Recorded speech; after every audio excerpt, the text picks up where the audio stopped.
my meal. Hall of Fame wrestler, created with the feel. Son of a boxer, comic book artist. Sweet science cinema, know what my favorite part is? The whole thing.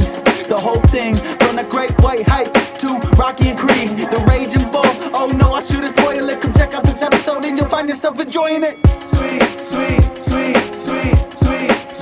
science cinema. Sweet science cinema. There's the bell. What's good, y'all? Kush Hayes here, coming to you, episode 2, Sweet Science Cinema. Always bringing us in is the sweet sounds of IAmSoLoco. Joining me, as always, the Hoff, the Hall of Famer, Jaimel Hemphill. How you doing, my man? I'm good, my man. How are you? I'm doing fantastic, dude. Not only am I doing fantastic, Nice. like before you and I linked up, I had a therapy session. I pop in and out, but with the pandemic and all, I think mental health is like top priority. So I've been seeing my therapist again since like September, October. It's one of the best case scenarios where like you think like this one incident happened. Well, what did I do wrong? Like I'm literally paying this woman to tell me what's wrong with me. What am I doing wrong? And after breaking down the scenario and showing her like an email chain, she goes, "Oh no, that bitch is mentally unstable. That's not you." it's a fantastic feeling. I can't tell you enough. So that's how I'm doing. Nice. Yeah. Nice. All right. There's a silver lining there. Yeah. Dude, we just got off of Creed. Tonight we're talking The Great White Hype. Yes. 2 more disparate films there never were. Like Creed, one thing I noticed, I hadn't watched The Great White Hype in years. Like maybe even a decade or 2. And I watched it twice this week. And what really tripped me out was like, one, I still enjoyed it. Holds up. Good movie. But it's amazing how breezy it is. You know, it's one of those movies that just, it goes by quickly. It's a very fast 60 days in their timeline. It's a 91-minute movie. Really, really quick. It feels like I watched a sitcom, like an episode of a sitcom. That's fair. Most of the stars are from the sitcom genre. Yeah. Lots of character actors from the TV show Rock, which was a thing at the time. That's right. Charles S. Dutton. Charles S. Dutton, but Rocky Carroll is in there, and he played Charles S. Dutton's Tommy, the brother. Yeah, Tommy. Yeah. That's right. The jazz musician. Tommy had an interesting arc where he was a recovering heroin addict, and then got clean, and then was just like still not vibing with Rock's plan. Like, you're my way. Yeah. Ooh, I hate you, Tommy. I knew it. Yeah, and then he had the busted lip, so he couldn't play his trombone anymore. Yeah. Like he had a busted. Yeah, it was. It's way better than it. Yeah, way even better. It doesn't get enough love, even though it gets love. It still should get more. Did they ever make syndication? I don't know. Because they experimented with a lot of stuff. Like the first couple of years was just Rock, and then they went, let's do this live. Yeah, and they got away with a lot of wild stuff, and it was fun to watch. Yeah, good show. Good show. If you haven't watched it, find it. Hopefully, it's out there somewhere where you can watch it. But even the second viewing, I was like, if that felt fast. Was I not paying attention? So that's why I watched it a second time, because I'm like, was I not paying attention enough? Like, did I miss something? No. It moves quickly. And one of the few negative reviews actually came from Roger Ebert back in the day, and he said it felt truncated. And he's right. It ends really abruptly. You feel like you're watching a show and there should be a next episode. So we'll get into all that. But yeah, that's the one thing that stuck out to me. I don't want to use the word substantial because it's still a good movie, but it's just very, very fast. It moves very quick. The original writer, Ron Shelton. Now, maybe if you don't know this name, you know his resume. So this man is responsible for writing and directing a lot of sports movies. And when I say sports movies, I'm talking about like Bull Durham, White Men Can't Jump, Blue Chips, Cobb, Play It to the Bone, which is another boxing movie. Like this was the guy to go to for the in-depth poop on sports. He wrote a script called The Great White Hype, or whatever it was called, but then something happened and it got into the hands of another gentleman whose information is not in front of me, but his resume is not even a sliver of what this gentleman has done. Okay. Yeah, this is Tony Hendra. Okay. The other guy. He's done a bunch of nothing. Like he's got more credits than I do, but still he's done a lot of nothing. Somehow he got to rewrite this. So according to the IMDb trivia, and I always take that with a grain of salt, as I always say, Ron Shelton publicly hates this movie. However, I could not find a YouTube interview. I couldn't find an article stating that. That's what we're working with is there were cuts made in this movie because there's absolutely a lot of character study that should be expanded on and is not.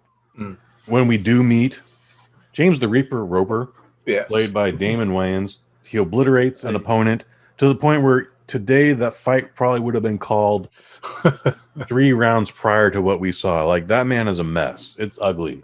I'm not even sure they were allowing fights to go that bloody back in 1996. Right. Could be wrong. But he does a Mike Tyson impression. I've never been sure if he was just going with a role, because the whole thing is the whole movie's about a con. Yeah. Boxing is the con. Definitely unravel that onion. Damon Wayans does a Mike Tyson impression, and then the rest of the movie, he's just frustrated and just down and out. Like, he's just like a lot of what the fuck, man. Like, right. It's very interesting because you point that out because he only does it like right at the beginning of the movie. Yes, the Mike Tyson impersonation. It's only, and he doesn't even bring it back for like none of the press conferences or anything like that. It's only right there, right after winning the fight. So I'm wondering if that was a choice that they decided like not to do after a while, or because it would have made more sense. Like you said, the whole movie is about how boxing is a con. That's the conceit that the movie asks us to accept to understand the story, that everything is a con. It would make sense that the boxer has a character, but it's only there. It's a weird anomaly to me. It's out of place compared to the rest of the movie. Like, it's a funny scene. He's like, yes. I'm the greatest boxer ever. I'm the greatest boxer in the world. That includes various places and China. Okay, yes. Like, I can't be beat. He's doing the lisp. He's doing everything. But then the rest of the movie is like, yo, man, where's my money? And fuck that guy. I can beat him, no problem. And I'm watching Dolomite while I'm eating ice cream. Yes, I'm doing sit-ups while smoking a cigarette. FY, please don't ever do that, guys. You will absolutely regret that. That's how in shape he was. He was able to do sit-ups with a cigarette. I've tried it. Don't do it. We meet the Reverend Sultan, who's definitely supposed to be Don King, but turned up to 12. Not even 11. Turned up to 12. Yeah. They give him a similar backstory. He stomped out a guy. He's involved in multiple pyramid schemes, etc., etc. But Samuel Jackson is a lot of fun to watch in this, and the character is a lot of fun. He's definitely the puppet master, but then there's a few times where he's like, oh, this could just go south. But here's what happens if it does go south. I will sell this. I will sell that. I will liquidate this, etc., etc. And that $10 million, I promise you, will only be 1.5 at the end of all of this. Right. So we could do this other cool scheme, and maybe we'll get paid. And what was going to be a hostile, violent incident immediately went, yes, this great white hype could work out. The Don King stuff, I was wondering how they didn't get sued by Don King, because he doesn't like to talk about his past. And they basically just said, this guy's Don King. And they did everything they could to make him Don King other than call him Don King. It's almost amazing that they didn't have him he's worse than Don King. It's almost weird that they didn't say that, because they do bring in Tommy Morrison for a fraction of a archive clip. Yeah. It was amazing to me how close it is. Like, it's like only thing was missing was for Sultan to take off his turban and have like the hairdo. That was like the only thing that was missing.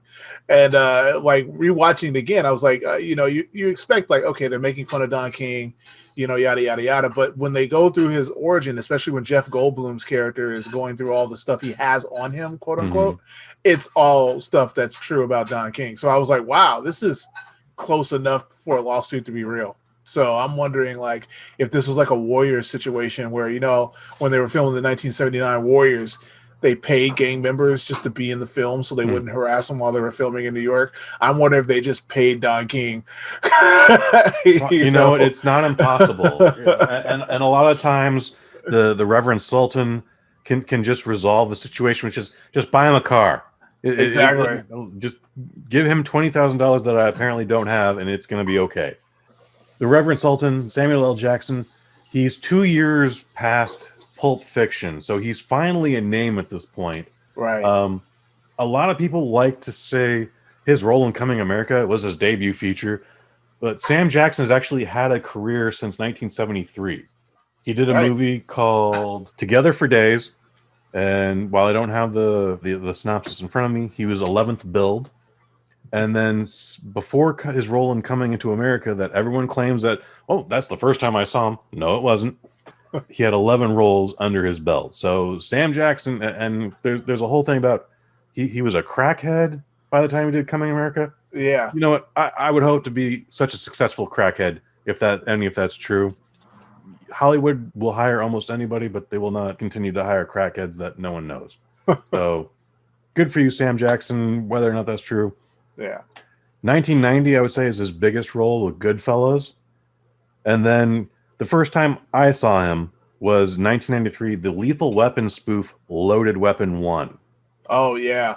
Yeah. My first thing was obviously Coming to America, but just a little bit up on Together for Days. I just wanted to throw this out there. Please. It's a blaxploitation film. Okay. That's essentially Jungle Fever, but made in 1992. It was re-released as Black Cream. Wow. Yeah. So if you want to try to find it, it is called Black Cream. I bet you could find that on Fred Williamson's blaxploitation app. Probably. Yeah. And the only thing on the Wikipedia listing is that Jackson was actually on Jay Leno and said he was happy that Jay Leno was unable to find a copy of the film. Oh, yeah. Everyone's got that movie they don't want anyone to see. Yeah. That's hilarious. And Sam Jackson, before he got to do Goodfellas and Loaded Weapon 1 and finally became a name with Pulp Fiction, like he had still done Jurassic Park and Coming to America, but he was also booking roles like Bum and Gang Member Number 2 and Black Guy. So Sam Jackson absolutely made lemonade out of lemons. Again, going back to past Pulp Fiction, another great movie he did around this time, I think it was 1995, Kiss of Death. And that's I never watched that one. Yeah, he's great in it. He plays a cop. He's got a whole thing. He's not, unfortunately, not the movie, but it's a good movie. He's great in it. If you can, check it out. It's hard to find though. It wasn't a popular movie. I'm not sure how I ended up seeing it with who I did see it with in the theater. Nick Cage bench presses strippers for exercise. By the way, anyone who has the opportunity to do that. It's a great time. So we meet Sam Jackson. We meet the Reverend Sultan. He's always in control, except for the few times that he's not. But he finesses his way out of everything. They decide that because the fight that we are introduced to with Damon Wayans was a financial bomb, like it was 50% lower than the previous heavyweight championship, 75% lower than the one before that, and they go, we need a white champion. Who are we going to find? And it happens so quickly, right? Like there's no discussion over what to do or anything. It just made me blurt that this is one of the things where it felt like it was moving so quickly. There's no preamble to it. It's like, here's the conceit of the movie. We're going to get right to it. Like, we need a white guy. And everybody rolls right along with it. They don't even stop to make jokes about that. Mm-hmm. They just get right to it. Once again, there's not very many not funny jokes in this movie, but it's just amazing how, like, we tend to overthink our media nowadays. Yes. And like we tend to want everything to be explained and everything. And this is definitely an older movie where it's like, no, we're going to get right to the story. We're not going to explain why. We're not going to go into the pathos of why Sultan is doing this. Yeah. We're just going to go, we need a white guy. Yeah. Let's just do a white guy. You know, we're going to accept that you understand that this is straight racism that we're dealing with. And we're going to manipulate. Like, I think if you make this movie now, there would be an entire episode about how why people are racist and how we're going to manipulate that racism, and they go deep into it and talk about systemic racism and why this is tribal. And I mean, it might be funny, it might not, but it would definitely happen in the 2020s. You know, there'd be a whole episode or a whole hour where they just talk about how they're going to hack the racism. It's a huge paradigm shift because, again, the Sultan, he's seconds away from liquidating everything again and only paying off 15% of what is owed. But he's just throwing spaghetti at the wall. But he throws it at the wall so hard that James Roper, who is literally owed $10 million, is like, I see, I'm seeing this plan, and like he is shaking and he's committing violence to people, like his own people. He punches his own man in the chest. Yes, because that's how mad he is. And then obviously he's like, "This is a great plan. Why didn't we do it sooner?" But he's all in. That will catch up to him because the Sultan is very good at his job.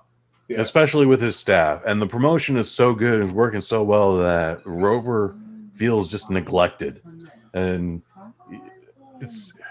Is it depression, or is he just literally like, I can literally just let my body go to this degree of shit and not worry about anything? I think it's literally column B. Like, Okay. they don't explain it very much, but he's like, yeah, you're just gonna. I want to make all this money.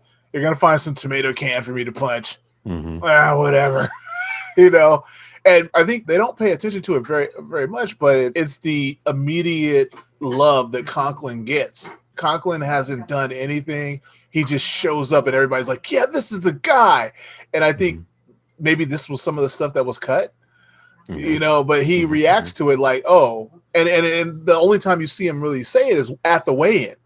Yeah. You know, he's like, I've given you 38 fights. I'm undefeated. I've knocked out everybody. And this is the love you show me. Fuck y'all. Exactly. And I think that scene could have happened way earlier in the movie. He could have said that at the press conference when they first introduced him or something.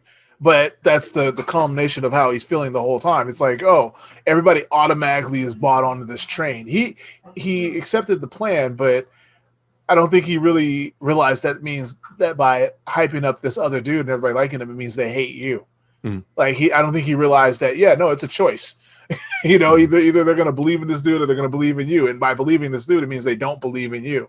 So I think that weighs him down. You know, this is the thing they didn't go into, is that people want to see the champion lose. They want to see the king be dethroned. Floyd Mayweather Jr. is maybe the greatest boxer ever. Yeah, maybe it's absolutely debatable. However, despite his 50-0 record, like people will believe the unbelievable just for the hope that he loses. So before this week, and I also watched it twice, I revisited this movie after decades for the Conor McGregor Floyd Mayweather fight. I had to find an illegal copy on YouTube. It was a whole thing. I even tweeted Reginald Hudlun, like, this thing fucking still holds up, like, now more than ever, and he gave me a little like. It was fantastic. People during Conor McGregor and Floyd Mayweather, first of all, some people were like, well, of course it's going to be an MMA fight. It has to be an MMA fight. And that didn't make any sense because everyone says, including Ronda Rousey, 140-pound Ronda Rousey, I can knock out Floyd Mayweather. At no point has Floyd Mayweather ever said, like, yeah, I can choke that bitch out. Yeah. That's a thing I want to do. And besides, if you want to fight, as much as I love Ronda, if you want to fight Floyd Mayweather, you might want to get past Holly Holm first. and that had happened just before Holly Holm. It was a lot of crow to eat. It was just like, ooh, yeah, you got a little too cocky. I mean, let's stick to the judo, babe. That's what you should do. McGregor and Floyd Mayweather is the greatest example of this because Floyd Mayweather was done. He was happy. He was retired. I mean, I'm sure something else would have brought him back if this didn't. But everybody like lost their mind to the point where people were like making just ridiculous bets. My cousin, God bless him, I love him. He was ready to put up $50 on Conor McGregor at the actual event, and I went, "You're retarded." And then all of a sudden that bet didn't happen anymore because I was going to take it. I thought the shit was going to end in the second round. I still stand by that. It ended the 8th, the 9th, the 10th, whenever it ended. But Floyd Mayweather was always in control. It was still an entertaining fight. There's so many comparisons to this movie from 1996 to this event that happened in, what, 2017? 2018? Yeah. When did that fight happen? God, was that 3 years ago? No, 2 years ago. Three, because I remember watching it on my 40th birthday. Happy birthday. Yeah, I watched that because it was August 27th, and that was my birthday present. To see Conor McGregor get doed up. That was such a fun build-up, too, because first it was just speculation. And then it was going to happen, and then it wasn't going to happen. But then it was absolutely happening. And then it was just like, I think a date got changed, and then fucking Ice Cube and his basketball league got thrown into the parking lot, which was just super embarrassing. It's one of the most entertaining fights I've ever seen. The entire arc of it. Right. That was the Great White Hype.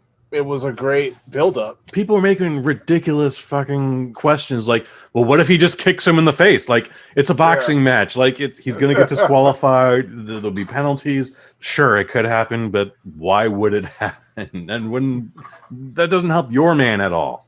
Like, people wanted to see Floyd Mayweather just embarrassed or injured, or they wanted to see him at his worst, and you weren't going to see that in that fight. Yeah. Let's talk about the Great White Hype, Peter Berg. What do you know about him, Jaimel? Not much. Okay, to be honest, not a whole lot. Like, he's got a great career.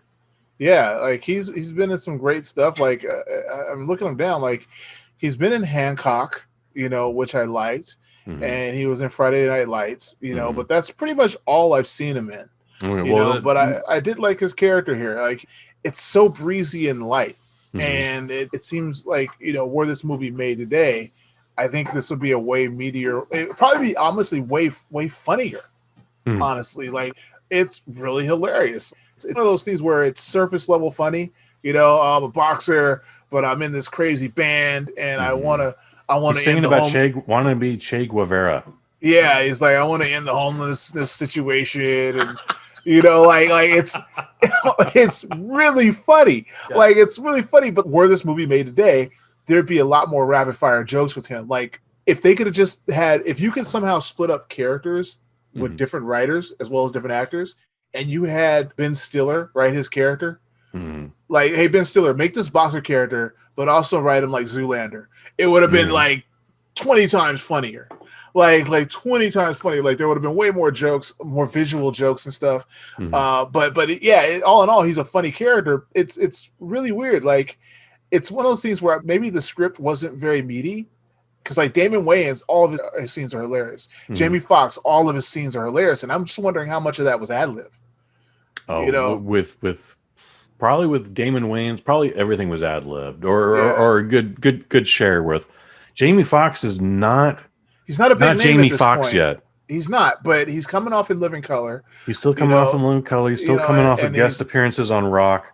And obviously Reginald Hudlun knows his capability at this time. Yes. So I could imagine like Reginald Hudlun, like, do that one again, do that one again, do that one again. Okay, read the script. Okay, but do it again. See what you can come up with. I could see something that happen. Same with Jeff Goldblum. Like, okay, do it again. But I'm wondering if maybe the script just wasn't joke heavy.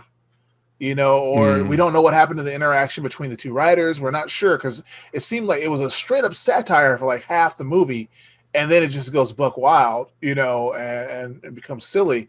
And there's never that balance, where it could have just been a lot sillier right from the jump, I guess, and probably got a lot more laughs. But either way, once again, I'm nitpicking. We're talking more about the movie. Well, this podcast will feel longer than the movie, even though it'll probably end up being shorter. Like, if I edit it correctly, it'll feel faster. Yeah, hopefully. Ron Shelton, with all the movies that I did list, everything is a comedy. But yes, I have a feeling he wasn't playing to such an urban crowd. He still did things like White Men Can't Jump. I feel like something else took over, and the gentleman you named earlier, he absolutely had something to do with it, and maybe he just threw in whatever. Now, Peter Berg, going back to him, so you say you saw him in Hancock and you saw him in Friday Night Lights. Yes. This is going to blow your mind. So he directed both of those. He directed The Rundown. He's a better director than he is an actor, and he tried that first, but then he finally got director's credits. I didn't even remember him in The Rundown, but The Rundown is awesome. I love that. He's not in The Rundown. He just directed it. Okay, okay. Now he's also like a producer on Entourage. He's actually, him and Mark Wahlberg have to be best friends, or he's discovered Mark Wahlberg is his actor avatar, because he's also directed Mile 22, Lone Survivor, and then the very controversial Patriots Day, which I understand is way more of a cartoon than it is a biopic. Wow. So he also did Battleship. So that's his range. That's where he's been. Yeah. He's one of the best parts about it, for sure. I mean, he's half the movie. So, right. But his character is very oblivious. He's got contradictions where I don't like being sexist and I hate racists and all this. But here are all these big titty bitches, and now I'm not gonna reject this Irish flag despite having said I'm not Irish 12 times. And his interaction with John Rhys Davies, he's one of my favorite actors. He steals all the scenes. Yeah, he's actually one of my favorite actors because he was on Sliders. Yes, and which is one of my all-time favorite all-time favorites TV shows. So I'll watch anything with him in it because I love watching him. He's really funny. I love that his trader is just like either blatantly racist or blatantly playing up the racist angle to try to get him up for the fight. And like, how dare you call me a racist? I'm an Englishman. I am this. He said, and like when he set him into the ring, he's like, "You're not white, but you're Irish, and that's almost white. So you can do this for the white race." I'm just like, what? I'm glad you caught that. I'm glad you caught that. I'm like, oh my god! It's like that's so English to say, like, right? It's so English. It's like the worst thing an English person can say. And he's like, "You're Irish. It's almost white. You can do this." And I'm just like, they should add more of that. Like, it was so great, and it played off the fact that this guy, like, the idea that this guy is a complete pacifist was not played up enough. Okay, you know, that he really was a pacifist and he was all about peace. Like, he's like, "Oh, I'm Buddhist." You know, like he's been telling you the whole time that he's a pacifist. They don't play that up. It's just, it's almost like everything's done for a one-time joke where you could have rolled those out and just made it even funnier by having them interact. And like the thing, like the joke is like, he's like, "I'm not racist. What are you talking about? I'm not racist." And then just have him keep saying racist stuff, and he doesn't do it enough. It's hilarious. And like, there should have been a scene where like he's at the soup kitchen, like, no, someone almost touched me. You know, like, yes. Yeah. And then there was most likely probably those contradictions in Shelton's original script. Maybe. Who knows? We go through everything. Like, the promotion is off the chain. Eventually, John Lovitz gets fired. This may be the funniest thing I've seen him in. Like, he has a specific type, and it doesn't always work. But in this case, it does. He does get replaced by Jeff Goldblum. And again, it goes to the Sultan's charm where Jeff Goldblum's out to expose this monster, this murderer, this guy who's just a con artist and is doing wrong by everybody. Right. And then now he's his best man. Now he's his number two. We're going to see this fight out, and we're going to, not only are we going to see this fight out, I'm going to steal this guy's client. I'm going to steal Peter Berg, and I'm going to start my whole thing. Like, Jeff Goldblum's character goes off the rail. What you would think is over the top, but happens more times than not. Like, someone finally gets a little taste and they go, "Ooh, despite not knowing how to do this, I'm going to do this, and I'm going to do this better." But it happens so quick. Once again, super quick. It's played for the one-time joke. Like, right? He goes in, I'm going to go expose him. I'm going to go expose him. And then, like, in one scene, he is now the bad guy. You know? He just goes out. And what is her name? I wouldn't even call him the bad guy, but I would definitely call him just, the you know, chump. he completely sells out. You know, he completely sells out. And the word whore is thrown around a lot in this movie. Yeah. And then his assistant just quits on him. And the actress's name is Susan Gibney, who played his assistant. She also was in one of my favorite Star Trek The Next Generation episodes, playing Dr. Brahms, in which, one, she was a hologram that Geordi works with, and then two, Geordi meets the real version of her, and he had gotten along with the hologram, and the real version of her is like, "You're a sicko because you made a hologram of me. What did you do with her?" It's so great. So sad. It's really poor Geordi. He could never get with anyone, right? But anyway, Susan Gibney quits on him, and it's like, it's played for that one joke. He goes in ready to take care of him, completely sells out. We're going to take down the Sultan right now. Yeah, and then he comes out with a deal, and she's like, "I hate you." And she's out. And it would have been like, you know, and once again, I hate to compare it to like what would happen now, but what would happen now is they don't just throw the Susan Gibney's character out the door. She'd be there for the rest of the movie trying to take him down. Yes. You know? Redemption. Yeah, she tried to. She would have totally taken over the camera crew. She was like, "We're going to see this doc out. Not only are we going to still take down the Sultan, but now we're going to take down Jeff Goldblum." Exactly. You know, and so it's just played for one thing, and it's like, and I remember watching, I was like, "Whoa, that happened quick." And then I remember Jeff Goldblum being on the Sultan's side at the end of the movie because he tries to sign Coughlin to himself and try to usurp the master because he buys into the hype as well, right? He's convinced that Coughlin's going to win too. The Sultan's fooled everyone. It's almost embarrassing because even the Sultan was like, "Man, you're starting to believe your own bullshit." Yeah. No, remember, we're doing this thing. Don't get cocky. Exactly. Don't believe. He even warns him. Never get high on your own supply. He says. Yes. So like, Well like said. so he sells out, and it just happens quickly, and I don't know. It just, when you make things that quickly, though, as someone who's produced pro wrestling, boxing, not really though. Like shit changes on a dime. It does, and then your top asset is now your antagonist, and you're just like, oh, fuck you and everything behind you. I'm gonna now I have to focus my hate on you. That happens. It does. It's amazing how quickly it happens.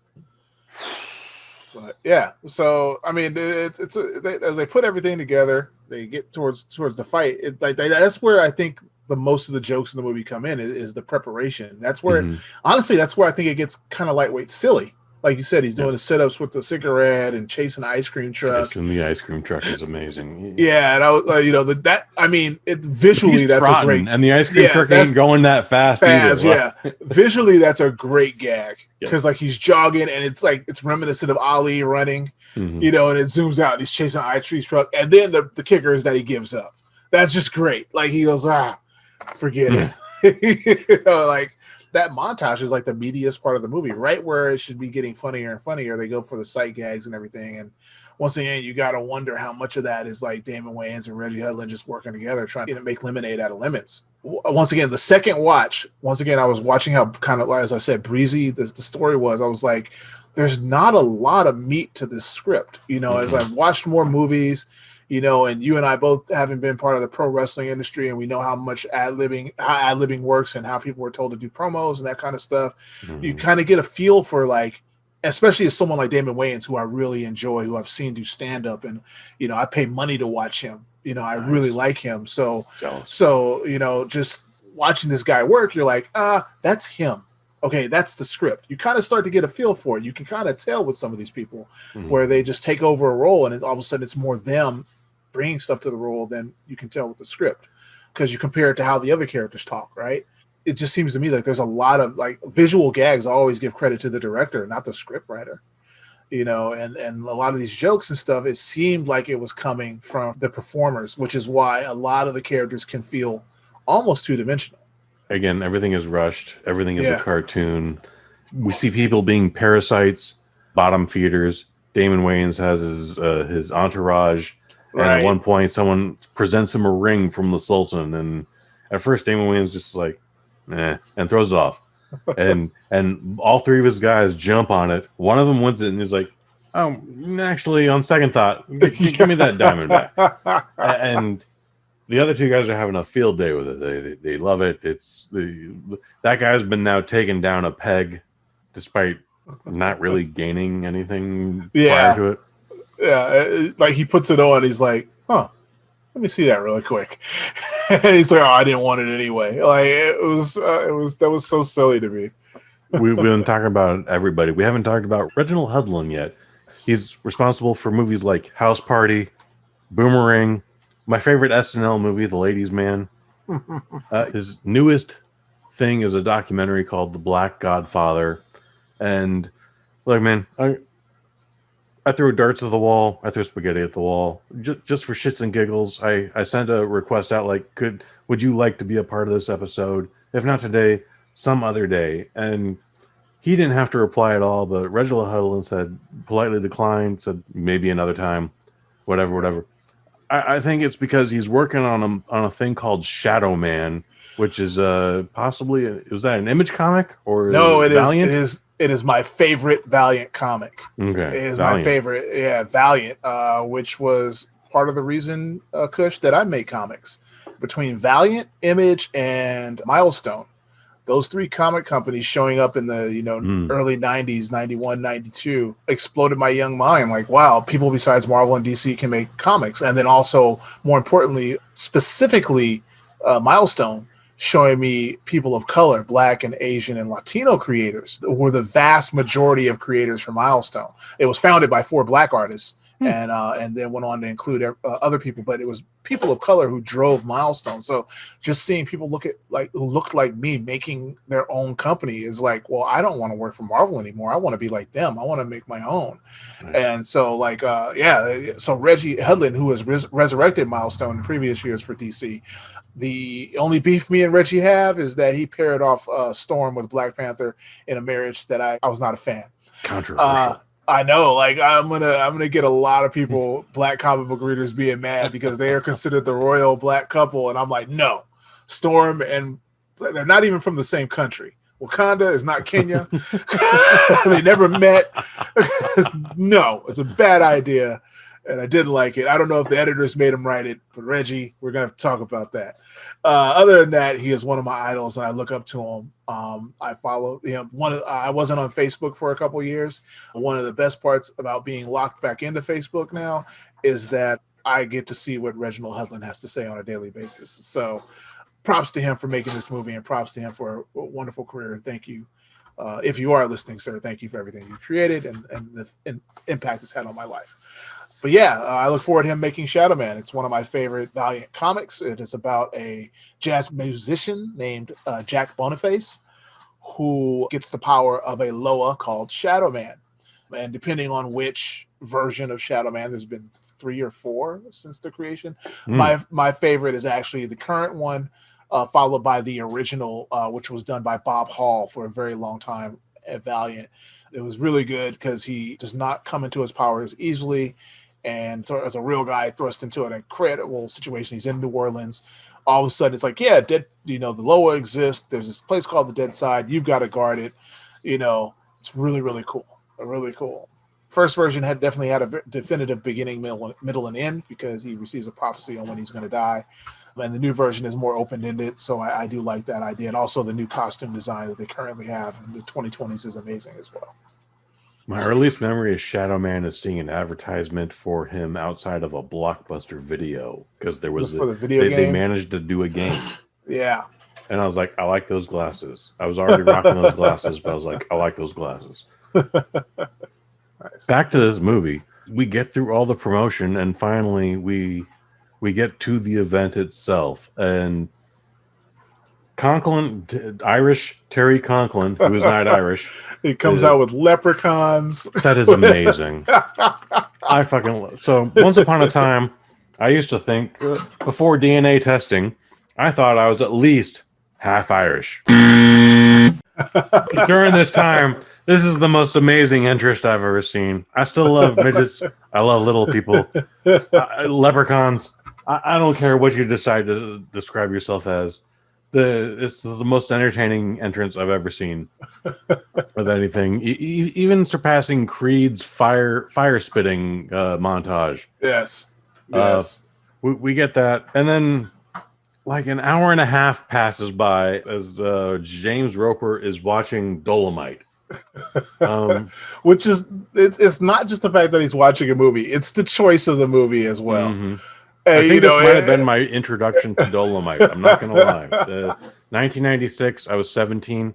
Totally plausible. It's so amazing. Like he's literally like watching Dolomite, and he watches it through the funniest scenes, like the horrible choreography, the insane love scene, in which Rudy Ray Moore actually gave his co-star a venereal disease. Oh no!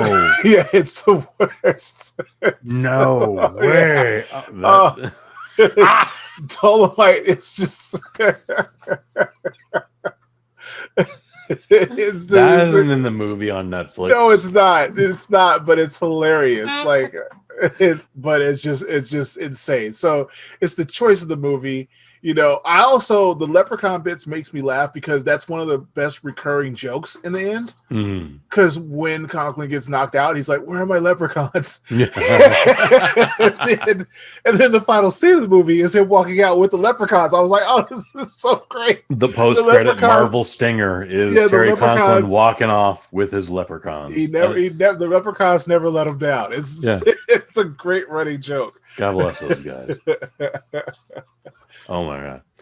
We finally get to the fight. Irish Terry Conklin's given James Roper, he's giving him a good fight. And he hits him a little too hard, and finally James Roper's like, "You're trying to embarrass me, motherfucker." He's got the mouthpiece in. Yeah, you're trying to embarrass me on TV. Here's the thing, and it's not since we're talking about boxing, I'm going to focus on the boxing of this. They spend the entire time well, not even the entire time, but they said, I caught him with the overhand right? Yes. He's the only guy to beat him, and he caught him with an overhand right. The selling point is like he's still weak to that overhand right. Yeah, you can get him. And so the joke is he hits him with the overhand right, and he's just annoyed. Like, and I don't feel like we spent enough time on that. Like he hits him with the overhand. The commentators there never bring it up whatsoever. Right. It is right. The overhand right is a dangling Chad. Yes, it's a frayed thread in the tapestry of the story. Yeah, the overhand right. Like instead of the montage, it would have been great if Conklin had two or three tune-up fights and have him knock out a couple people with the overhand right. That's a whole thing. Like he's only been an amateur. He hasn't done anything in 10 years. He's done nothing professionally, and all of a sudden now he's ranked number 8. But it's almost the same story as Creed, right? Like it's the same con, only it's a little more blatant in this movie, where they're rigging it to tell the story that they want. You know, In Creed's defense, he at least had a fight 3 months prior. Right. They just plucked him from obscurity. But this happens too. It's just never done in a title fight on pay-per-view.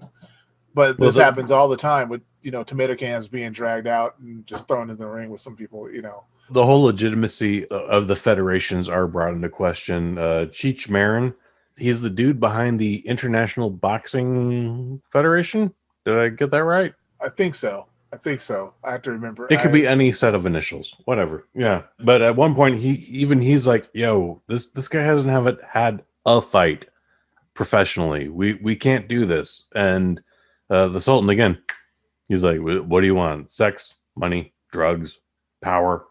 They even show him regretting the decision in one of the press conferences. We see more press conferences in this than we do in the thing like Creed, which was more reality based. Yeah, I would even say that this is still reality based. It's just that you're seeing everything but the boxing. You're seeing everything around the boxing. I mean, it's a satire. I think that's where the two writers butted heads, or not even butted heads, but just had different purposes, because one looked at it as a comedy and one looked at it as a satire. Because you can see that all through the movie, where it could be a satire or it could be a comedy, but instead it's 50% of both instead of 100% of one or the other. Nice. James Roper beats Terry Conklin in the first round. Like, it could have been within 90 seconds. It could have been within 2 minutes. I think they quoted as 27 seconds. 27 seconds? I think that's what they actually say, is that it was 27. That entire time was 27 seconds. So Conklin comes out with a flurry, catches it with the overhand right. Roper's like, what are you doing? And just beats the tar out of it and knocks him out with one combo. Which, I mean, in 27 seconds, they traded combos. That's pretty much what happened. You know who we've done a disservice to, you and I both, is Marvin Shabazz, who has been set to the side the entire movie. We just did the same thing to him. Before Marvin, we did the same thing that the Sultan did to him.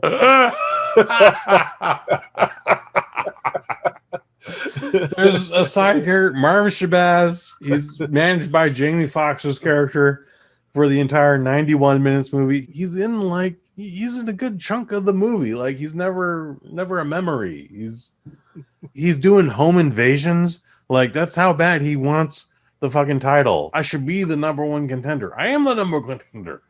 Let me fight this guy. And just the politics and everything. At one point, Terry Conklin knocks him out with a sucker punch. Yeah. And then he gets him back at the end, which, once again, you get a Damon Wayans ad-lib, which is Yeah. It's a strong soundbite. You can't deny that. Even 1996, 2021, it's a good soundbite. And then you get the point of the movie in which Sultan literally steps over the fallen carcass of his champion to immediately crown the new champion and promote the next fight. Like, it's like that's one of the things where it's like, I'm guaranteed that was in the original satire. I would guarantee that is from the first original draft. This is a fantastic movie. Yeah, it holds up. It's still amazing.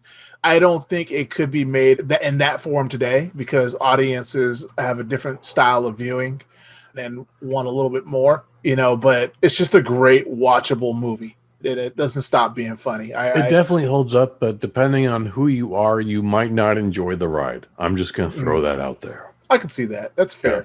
That's fair. And I tried to separate myself from nostalgia when watching it too. You know, there's some movies I can't do that. I don't care. You know, there's really problematic elements in like Trading Places and Beverly Hills Cop and The Jerk and things like those. I can't separate how much I loved those movies at that time in my life. With this one, it's not, I don't put it up on a pedestal like that. So I was able to kind of separate myself. And I was like, you know, this still pretty much holds up. I can't say it's for everyone, but it still holds up and it's still just as enjoyable as the first time I watched it. I think it's absolutely got a message. I would like to think that we made that message as obvious as we can, but if we didn't, Jaimel, break it down one more time. Everything is a con. You are the storyline is what gets you to buy in a fight, and the easiest way to sell something in America. This is poignant, especially after what we've just been through as a country. If you can hack America's racism, you can make a lot of money. That's the bottom line. The story is what sells athletics. And in athletics, if you can make it tribal, if you can hack America's tribalism, you can make a lot of money. And that's never been more apparent than after, no matter what side of the aisle you're on. Like, you have to admit that it got really, really tribal, and a lot of people made out like bandits. I don't care who you voted for. I don't care what your views are. I'm not going to judge anyone. But objectively, if you look at what happened, a lot of people made a lot of money off the division that came from the choices we made as a country. So, you know, the Great White Hype shows you they made a lot of money by just going for the division. You know, we spoke about 1996. This movie came out May 3rd. I was hoping to have some like boxing stats, and there was plenty of boxing matches that happened that night. Plenty of boxing matches that happened that weekend. None of them significant. So we're not going to talk about them. But 1996, we're talking about the top five. Yeah. The Nutty Professor with Eddie Murphy was number 5. The Rock with Nicolas Cage is number 4. Tom Cruise's first Mission Impossible, number 3. Twister, number 2. Oh, wow. And Independence Day with the aforementioned Jeff Goldblum, number 1, with $306 million.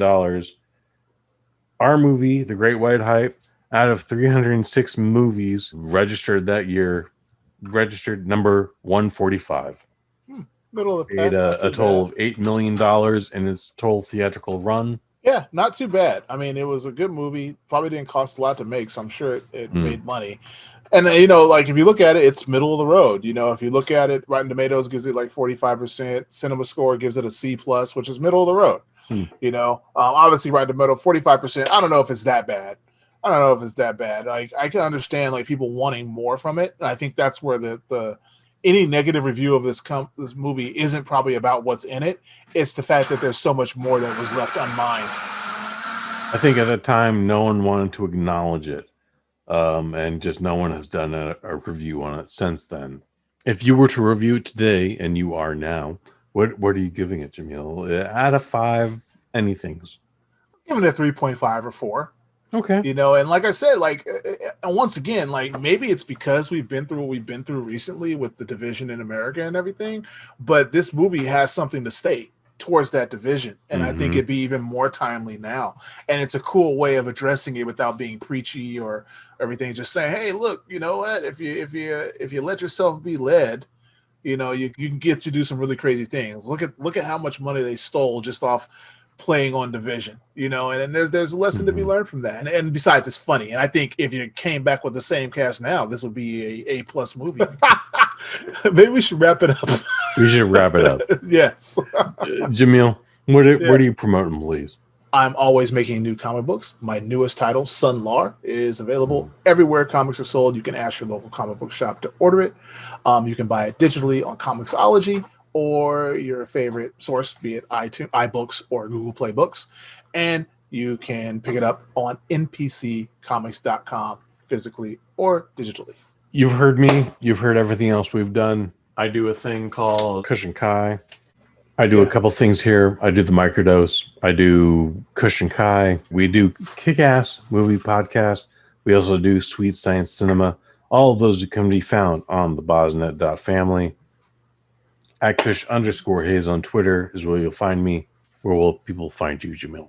You can find me at Jaimel Hemphill on Twitter, Facebook, Instagram. You'll find me everywhere. Outstanding. I've been Kush Hayes. I've been Jaimel. That's what's up. Thank you. Sweet, sweet, sweet, sweet, sweet, sweet, science cinema. Sweet, sweet, sweet, sweet, sweet, sweet, science cinema.